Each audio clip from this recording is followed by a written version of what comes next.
Right, so in this video, we're going to set up our first Google Shopping campaign finally. So in order to do this, go to campaigns. You want to go click on this blue button, go new campaign. You want to go sales. And then for the campaign type, we want to select shopping.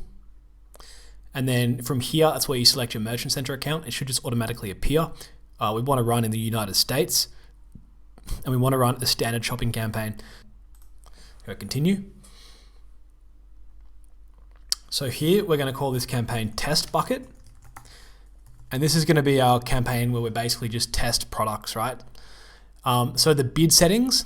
So manual CPC is where we choose what bid we want, and we can choose what bid we want at the product level. So for each product, we can select our own bid. Enhanced CPC is like manual CPC, but what happens is there's a bit of conversion learning on the bid strategy. So what that means is that depending on past conversions, Google will increase the bid upwards of 20%, or it will decrease the bid negatively by 20%, depending on how high quality it thinks that click will be and how likely they are to convert. So enhanced CPC is good to switch to if you've run manual CPC for a while and you've started getting conversions, like 30 past conversions, then it's good to switch to enhanced CPC.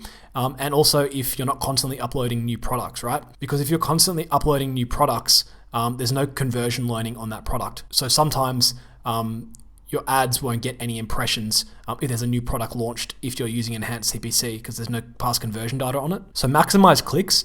So I know some other guys who run Google Shopping. A lot of guys choose this for their testing campaign. So the reason I don't like maximize clicks is because you can blow through your budget really quickly. It's good to get like a bunch of clicks at the start, but usually when this happens, the CPCs are just way too high. And also we don't have as much control as we do if we're using a manual CPC. So target ROAS is like the boss of all bid strategies. So this is like where you can really get volume and scale profitably. So in order to choose target return on ad spend, in the past 30 days, you need to have ideally at least 50 conversions. So what we're going to use is manual CPC to start off with, just because we have control and I don't want any of you guys blowing through your budgets quickly, especially on a test campaign. So we're going to go manual CPC and we're going to untick help increase conversions with enhanced CPC. I don't like having this on in my test campaign because if you have this on and you start launching new products, those new products take ages to ramp up because they don't have any past conversions. So Google isn't as likely to deliver those ads. So I keep my test campaigns on manual CPC. So the budget for this campaign, I'm going to put a $50 budget. You can put less if you want. It'll just take a bit longer to get data. You want to open up delivery method. You want to go accelerated. So with accelerated, Google will show you ads much faster and it's a lot easier to get impressions. Whereas if you choose standard, Google will like stagger the budget throughout the day and like decide when to show ads. So you want accelerated on. So a campaign priority, because this is a test campaign, we want to leave this on low. Because when we create other Google Shopping campaigns, we're going to put our other campaigns on high. Search networks, leave on search partners, that's fine. Devices, just leave. And then the location we want is United States.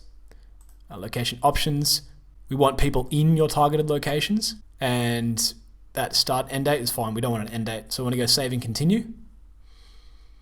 Okay, so we want the standard product shopping where we promote individual products. For the ad group name, we'll call it item ID drill. And the reason I do that is because we're drilling down on item IDs. I'll explain that later. So the starting bid that I like to set is 70 cents. And what happens is I usually put it this high to try and get some volume into the campaign. And then I'll start to lower this bid after like a few days, maybe 5 days, 7 days, I'll start to lower it a little bit. Or if my ads aren't getting impressions, I'll actually increase it. So I think 70 cents is a good place to start. And get impressions. And once we're getting impressions, ideally we want to lower this down a little bit. But we can also make adjustments on the product level as well. And you want to go save.